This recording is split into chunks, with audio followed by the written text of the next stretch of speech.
welcome to My Bookcase Slays, a podcast where we discuss killer books. I'm your host, Melissa Westemeyer. My guest today is Janice Hallett, author of many books, but most recently, The Killer Question. And she's got a copy too, of course. Janice, welcome to the show. Readers, you are in for such a treat with this book because it's funny, it is twisty, holy moly, and wonderful characters, wonderful setting, wonderful plot, all conveyed through text messages, emails. So Janice, I'd like you to first talk to listeners about your method of presenting this story, because it's not a narrative prose. Well, thank you, Melissa. And may I say, first of all, how wonderful it is to be here and talking to you.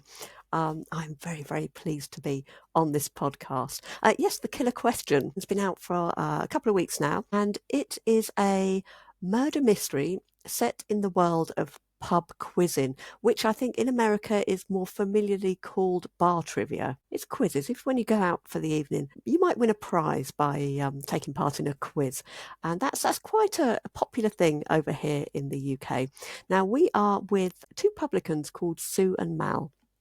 And they have a pub called The Case is Altered, and this is a beautiful chocolate box pub, the typical English country pub, but it's very, very isolated.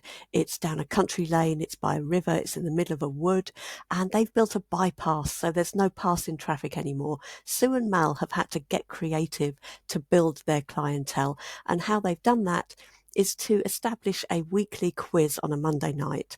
And this has worked. There is a healthy quiz community in the local area, and they revel in this weekly quiz that Mal takes great pride in setting. Now, all is going wonderfully until the Shadow Knights show up, and the Shadow Knights are a mysterious quiz team who don't say very much about themselves, but they walk away with the prize every single week.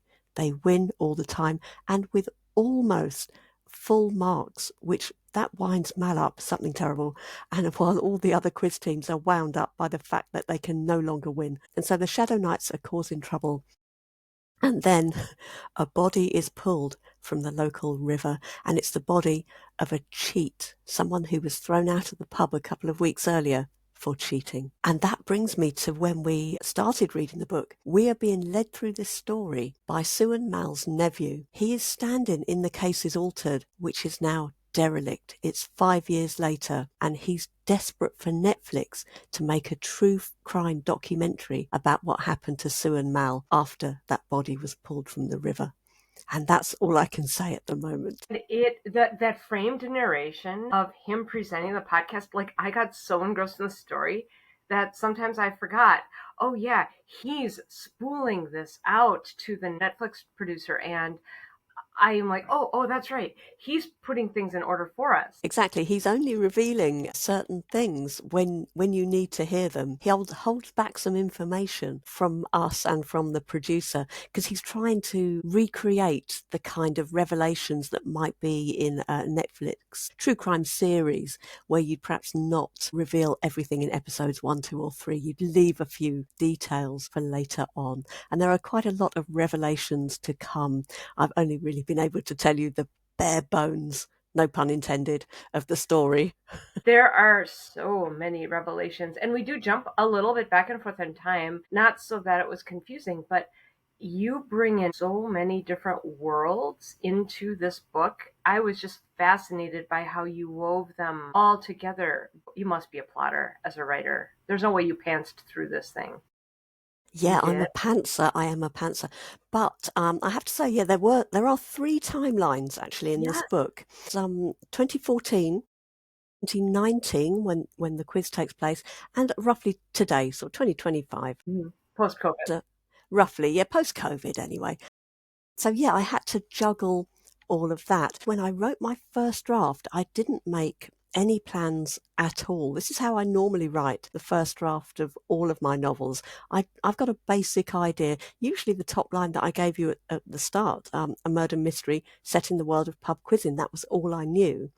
and I will think up characters and they will lead me through a story. But I have to say, in that first draft, I had no idea what the timelines would be. I had this vague thought that it was going to be three: present day, much further back in time, and then relatively near in time. I didn't know when, whether it would be 2 years or 10 years in between. Didn't know. So it turned out there's 5 years in between each timeline. And that meant at one stage I had to go back through the whole thing, 90,000 words, and check all the cultural references for chronology to check that that particular TV show was on air in 2019, or whether that particular celebrity was well known in 2014. You know, I had to look at absolutely every line. And given that this is a book about trivia quizzing, there was loads of trivia that I had to really look at and work out whether people would have been talking about that in the year that I've got them talking. So that's a very free way in which I write my first draft did backfire a little bit with this particular book because I had a big job on to check those cultural references. You had not only 3 timelines, but there were multiple layers of mystery. We've got the mystery of the missing or the dead body. We've got the mystery of this mysterious quiz team and what's the what with them. There is a mystery straight out of the gate when the nephew presents, like, something happened at this pub. My aunt and uncle are no longer running it. So there's that mystery. What happened there to make the pub vacant, and where are his aunt and uncle? And then there are more mysteries just thrown in along the way. And you have a way of making everybody a little criminal. Thank you. That's quite the compliment. It's awesome. Everyone is a little bit of a criminal. It's very true. And I don't like having a character that's all good or a character that's all bad.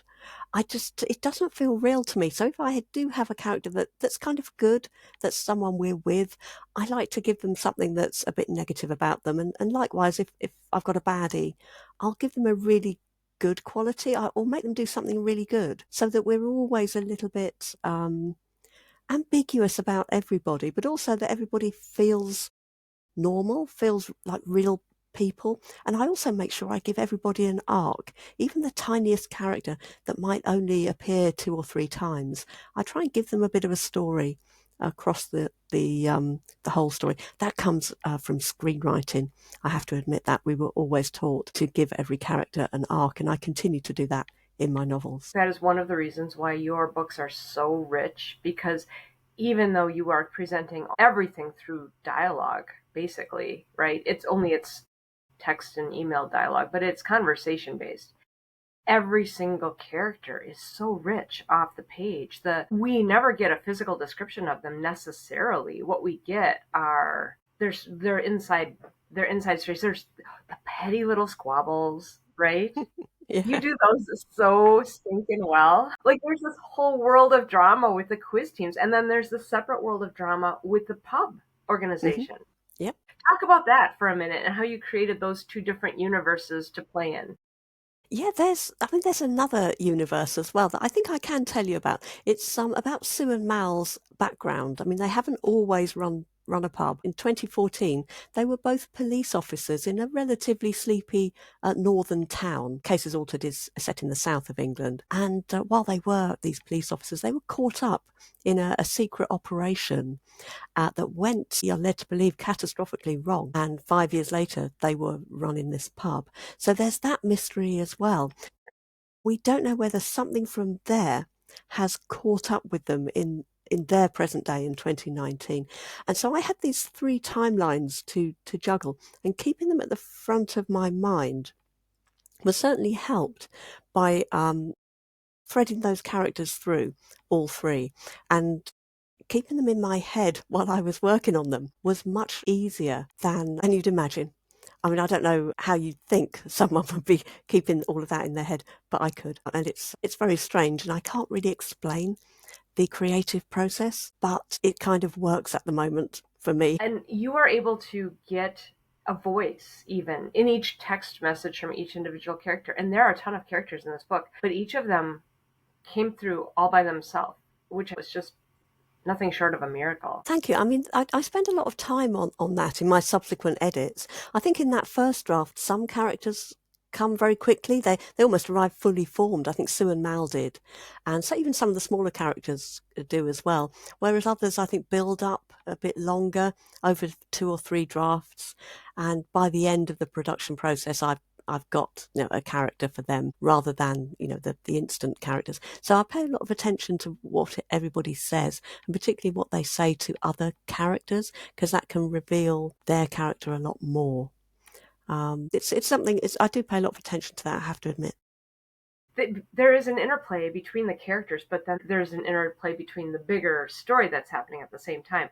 And I think that's what your use of that texting device allows the reader to see, sort of behind the scenes, like the side conversations, as well as the large group chat, and then the reflection on the events that all these different people had seen or experienced together each week of the pub quizzes. And I'm not giving anything away here, but I was so interested in what the different pub owners had to say about how things went, prepping the quizzes. That was a whole world I had no knowledge about. And then all these different teams and their attitude towards the quizzing, and even a little bit of team hopping by some of the participants, and the feelings that created in those little micro communities was so fun to read.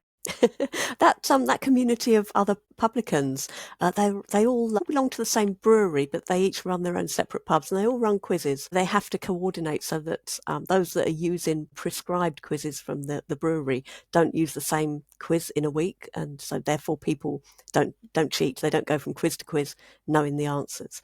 This community of publicans came to me very quickly as soon as I thought that I want to set a novel in this particular world. Oh yeah, there'd be lots of publicans, and that their pub would have a personality, and they would have personalities as well. And that was one of the first things I wrote. That towards the beginning of the book, there's a list of these pubs on a flyer, and what they mean really to the brewery. They were fun to write and fun to take them through the story. When you introduced the Yelp reviews, I was on a plane reading this book, and I'm laughing out loud at their processing of different Yelp reviews.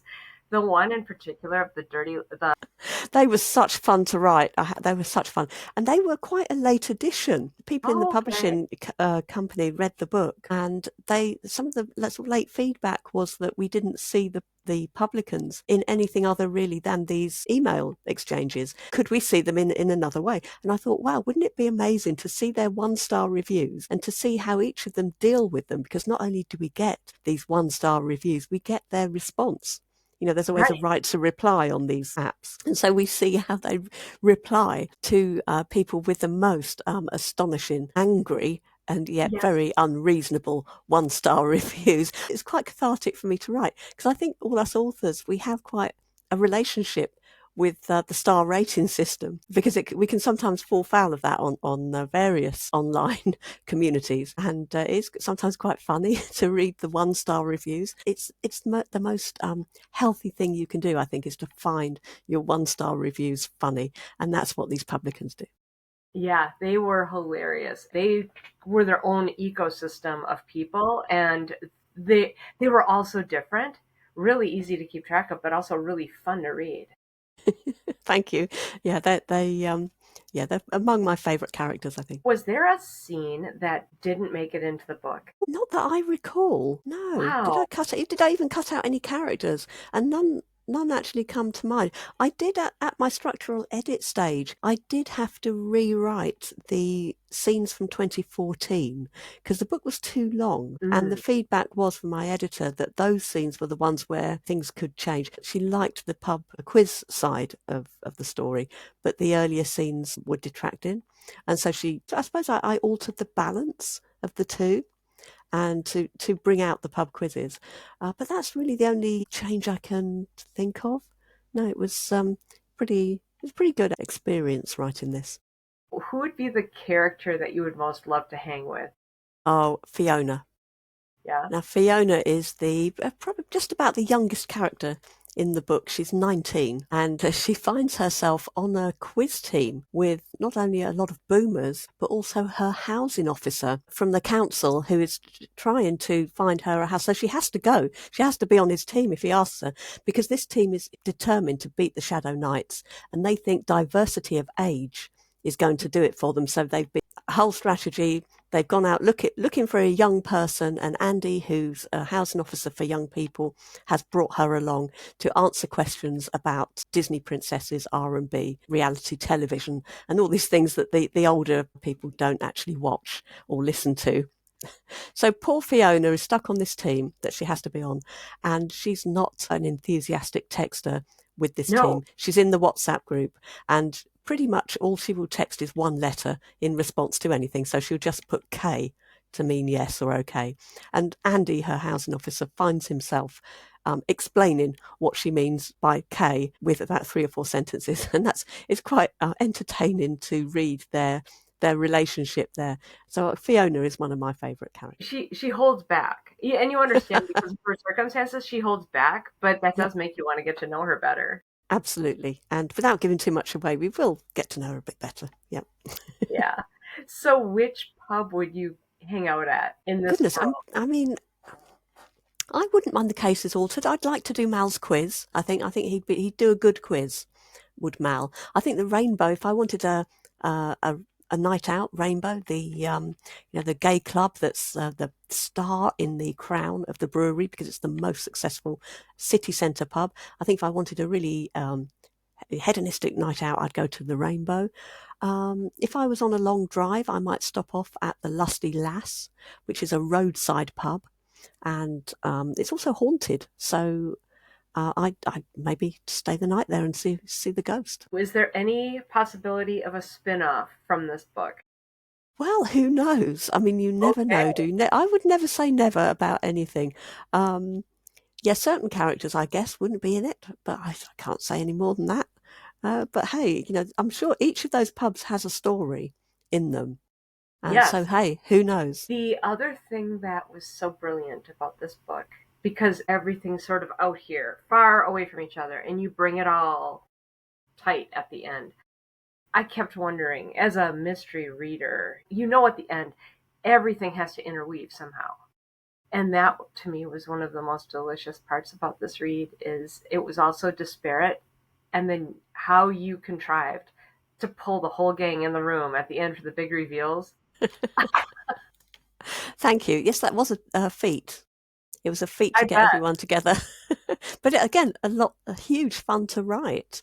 I can't tell you how much fun this book was. Not all books are. I mean, some books are more upbeat than others. And I'd written a couple of much darker books before this, The Mysterious Case of the Alperton Angels and The Examiner, both pretty dark. And this one is kind of a bit lighter and funnier, I guess, all the way through, although the others had funny bits as well. Yes, I was going to This say is, you are funny as a writer. You have a lot of humor in your writing, even when they're thank dark. you. Thank you very much. Yeah, I'm just that sort of person. I mean, you've got to laugh, haven't you? Even in the I think darkest that's times. you absolutely do.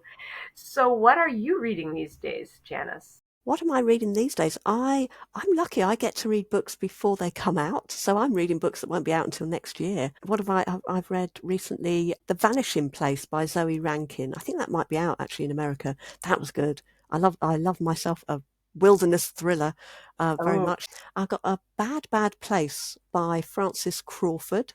That was great. That's a murder mystery. That's set in Glasgow. It's about a young, I think she's about 12-year-old, a girl finds a body and the various repercussions within the community there. So that was great. I've read a book called Intelligence by Robert Newman, and that's set in the Second World War. I wouldn't call it a crime novel per se, but that very, very good story. Those three have stood out for me recently. But I'm very lucky I get to read these all before anyone else. do you find yourself influenced by reading other mysteries and thrillers, or do you just have one of those imaginations that's romping away, whatever? Yes, I do have that. When I first started writing novels, it was quite a change from screenwriting, and I found it very difficult to read other novels while I was writing a novel. But I think I've overcome that now, and I can read while I'm writing. I'm not too concerned about sort of, or am I? I have accidentally. I think you could accidentally reproduce something in your work that you'd read, and I think that is kind of a perennial fear when however you read things. So that's always a bit frightening for me because I usually forget things as soon as I read a book. I forget the plot, I forget the characters. I just remember how it made me feel. Couldn't tell you anything about those 3 books I've told you about, but I know that when I closed that last page, I felt really good and I'd had a really good time. So that's what I remember. So could I subconsciously recreate anything that I've read anywhere in my own work? And that's a bit of a fear that when at 3 o'clock in the morning, when I'm awake, I think about. Fingers crossed. I've just used you as a bit of therapy there, Melissa. So thank you very much. Well, I'm glad I could provide that for you. All right, I've got one final question for you. How do you like that for a little bit of it, like the bonus round? What is it called in your book? The sudden death round. The sudden death round. Yep, Okay, this is so the it. Okay. sudden death round question has 2 parts. Part one: what is the trivia category that you most slay at answering? And the second part of that question is, what is your beverage of choice while you're at trivia? If I can answer the second one first, my beverage of choice is fizzy water with ice and lemon. Can't beat it. And my key round is, I would love to say literature. Sadly, no, it's not literature. Even though I've got an English degree and I'm a writer, I can bet when there's a literature question, I won't have read that book. So it's not literature. It's health and the human body, because I spend so much of my day Googling ailments and Googling things that might be wrong with me. Over the years, that's fed into my knowledge of health and the human body. So surprisingly, that is my sleigh round. Well, ding, ding, ding. You win the round. You get all the Yay! Janice, it's been such a pleasure to talk with you today. Readers, her books are going to leave you with all of the good feels. You will be laughing, you will be interested, you are going to love the characters, you're going to be so fascinated by the plot and the whodunit, and also you will be trying to answer the trivia on your own if you're one of those geeky kids. So kudos to you, Janice Hallett. Congrats on the book. Thank you. Success. Thank you very much.